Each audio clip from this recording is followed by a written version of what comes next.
Okay guys, this is a Hoss tool batwing hoe, and evidently this thing right here is made out of some kind of like super hard steel, because this is a Hoss tool file and it won't even think about cutting it. It just slides across it. So I had to take a hand grinder, and that's not a metal cutting disc I have on it. It's actually a wood grinding disc, but once they wear out on wood, they still have some life left in them, and I use them to clean stuff like this up with. And I took it and kind of honed the edges down a little bit on it on both sides and got the dirt off of it and everything, where it's down to just pure metal. And now I got like a little bit of a rough edge, and I'm gonna try to see if I can. I mean, this thing is just sliding across it, but it will definitely knock that rough edge off of it and kind of get it back to where it's sharp, because a sharp hoe is really the secret to successful hoeing in a garden. My daddy always carried a file in his back pocket when he was working in a garden hoeing.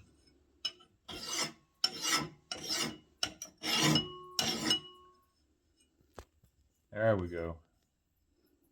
Ooh, that's like a knife blade right there now. Yeah.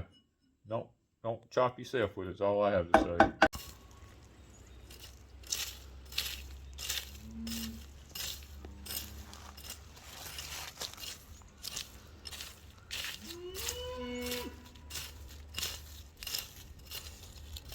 Guys, onions' root systems is really shallow, so we don't want to be getting too deep in the ground, messing with the roots of the onions. That's why we like this batwing hoe. I can get right up close to these onions and not do any damage to them. I got it sharp as a razor blade, so I can just lightly touch this stuff, and it really does a good job. That's really, you get these from Hoss Tool. It's a really good hoe to be using, and it does a fantastic job for getting in tight little spots where you're trying to get the weeds out and not have to worry with getting too close to your plants. You see, I'm barely skimming the surface on a lot of this stuff here, and because I've got this thing so sharp, it's just cutting that stuff right off and not messing with the onions. Now, we didn't use the ground cover this year like we did in the past because of fire ants. We're having so much trouble in the south with fire ants. They destroyed so many of our onions last year that it wasn't worth it for us to try it again this year. And we got this, I think they call it hen's bit, coming up out here. Trying to get all that stuff cut off before it continues to multiply. And it's not really hurting anything, but way out in the row, but we just don't want it multiplying. We're gonna go down one side of our row, and then I'm gonna come back up the other side, and then we're going to fertilize it with a liquid nitrogen.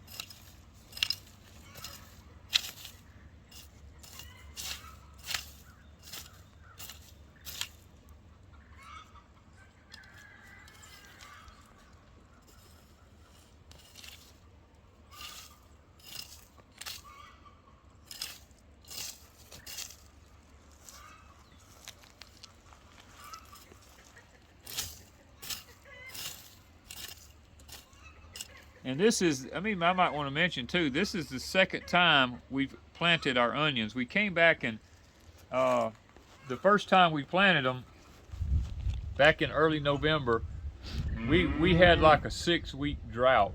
And we tried to keep them watered and everything, and about half of them actually died. And we went back and reordered from Dixondale and replanted in between them. And it looks like this time, everything's doing pretty good. And I can tell the cold has bit them a little bit. But onions, unless it gets down to below 20 degrees for an extended period of time, onions are usually pretty hardy. That's why we don't anticipate our weather getting any colder than that, or it hadn't been in the past, and in the future it might. But if it stays above 20, like 24 to 25 and above, your onions can usually handle it as long as it's not for extended hours on end. When it gets that cold here, it's usually for just like a 3 or 4 hour period. It's not like it's all day long, it's that cold. If it starts getting that cold, then we'll have to stop planting in the fall and have to start planting in the early spring. Another reason we like using this kind of little hoe here is this saves my back, guys, and my, you know, since I've messed my knee up, I can just keep my leg straight here and come along, and most of my weight's on this leg here. I'm not really putting any weight on that leg. I'm just, it really keeps me from having to get down in my little stool thing and roll along here. It really saves my back. And while these plants are little like this, we can cut them off right under the surface, and they usually won't come back for a while. Now we have a lot of gravel. You can see we got a lot of gravel in our ground here. So it makes it just a little bit difficult when you're trying to hoe, because our soil is so sandy. All right, we got down one side. Now if we can manage to get back down this other side here.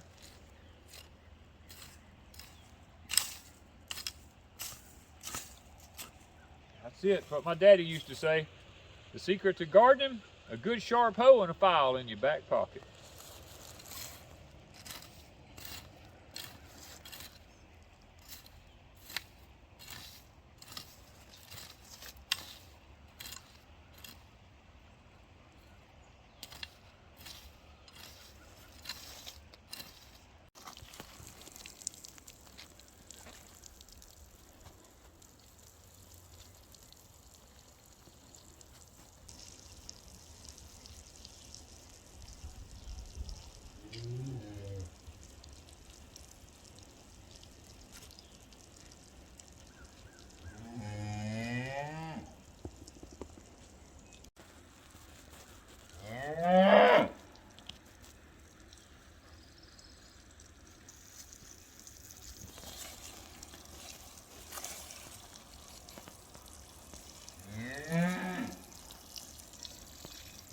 Okay guys, onions are very heavy nitrogen feeders. They're just like corn. They take almost as much nitrogen as corn does. So what I've done is, right now we don't have any form of liquid nitrogen other than Miracle Grow. So I bought a big box of Miracle Grow, and I'm pouring the Miracle Grow nitrogen down the middle of this row here to water these things as much as possible because of the weather we're having. I can't get in there to do much of anything else, so I got to use a liquid form of nitrogen. Guys, this is my hoe. It's a homemade hoe. This part right here was an old sawmill blade that I took out of a sawmill, took a torch and cut it out and ground it. I sharpened mine on the sides here, here, and up here. That way, and plus, if you look at mine from an angle like this here, my hoe is twisted. I put it in a vise and twisted it after I welded it, because when you're hoeing, most hoes are straight, and I'm not hoeing right here. I'm hoeing at an angle up here, so I kind of bent my hoe to match that angle, and I have the gooseneck part of it right here bent so that when I'm hoeing, it's at the right angle for me. I don't even have to put forth any effort hardly, and it just cuts stuff right off so nicely. And plus I have it sharpened like a razor blade right now. I can just, I don't even have to put forth no pressure. I can just let it, almost the weight of the hoe. When it's like this, you have to be really careful that you don't chop the onions off, because I've done chopped 2 off. And so you have to be really, really careful. I mean, when you get to be older, you don't want to be exerting a lot of energy trying to take care of weeds and stuff like that. You just want to try to make life as simple in the garden as you can. And like when you come up on something like this, because I sharpen the edges, if I watch what I'm doing, see, I can just get right up against the plant. I don't have to. It's all about customizing a piece of equipment to fit your needs. That's what it's about.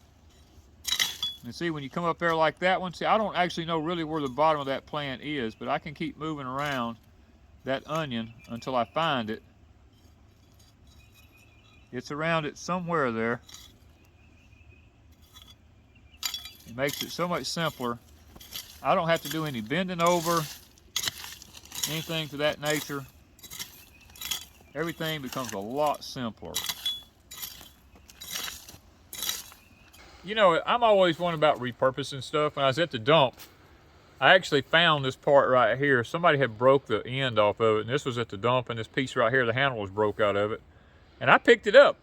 I brought it home, and I re-welded this to the end of that, and went out in the woods. My daddy always told me, he said, look for the old a long leaf yellow pine, because they'll grow 6, 8, 10 feet tall and not have one limb on them anywhere.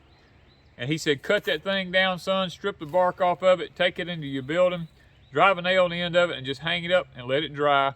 He said, just have you 10 or 15 of them hanging up. He said, when you're in the woods and you see these things, just cut them down, bring them home with you, and leave them hanging in the barn. And when you need a handle, make sure you strip the bark off of it, because if you don't, bugs will get under it and eat a hole all in it. And that's what I did here. You can see it. Tell it was a young tree by all the little marks in it there. That's where the pine straw was coming out of it, all the way up it. And that's what I've done over the years for hoe handles. And I'll whittle the end of them down right here, slide them up in that neck, drill a hole in the end of it, drive that thing down in there, and put me a screw or a pin in it. And guys, I make it to the length that fits me. Now my thing is, for a hoe handle for me, I want it right here, so that tells me it's the exact length. Now this one here, this is bought from Hoss Tool. I sit it down, look at it. It's the same length. You know, that tells me that whoever made their hoes for them knew what they were doing. And it may be a little long for some people, but some people it may not be. Now this one, if I had to use this one a whole lot, see the difference here? Mine is at an angle. This one is straight across. Now Ms. Wanda uses this one more than I do. If I was to use this one very much and I had to have it all the time to work in the garden, I would put it in a vise and I would bend it to match my angle whenever I'm hoeing. And plus I would change the angle on this right here to match my height, because that's, you know, you have to bend these to match your height. See the difference in the two of them there? This one has a very sharp kink in it. This one has a long gooseneck in it here. You know, that's so that you can, now this one I heated and rebent. This one I would do the same thing too, if I had to use this one a lot, but Ms. Wanda uses it more than I do. So this is kind of like her hoe. She likes to get around little tight places with it, and basically I do the same thing with this one, because I sharpen the sides on it, and it works out basically the same. So guys, the secret to gardening out is, look, you go to Walmart and buy these things, they're just cheap. Go to a good garden center and buy you a good hoe. The secret to me, to gardening, is a good hoe and a file in your back pocket. Thank you guys from Deep South Homestead.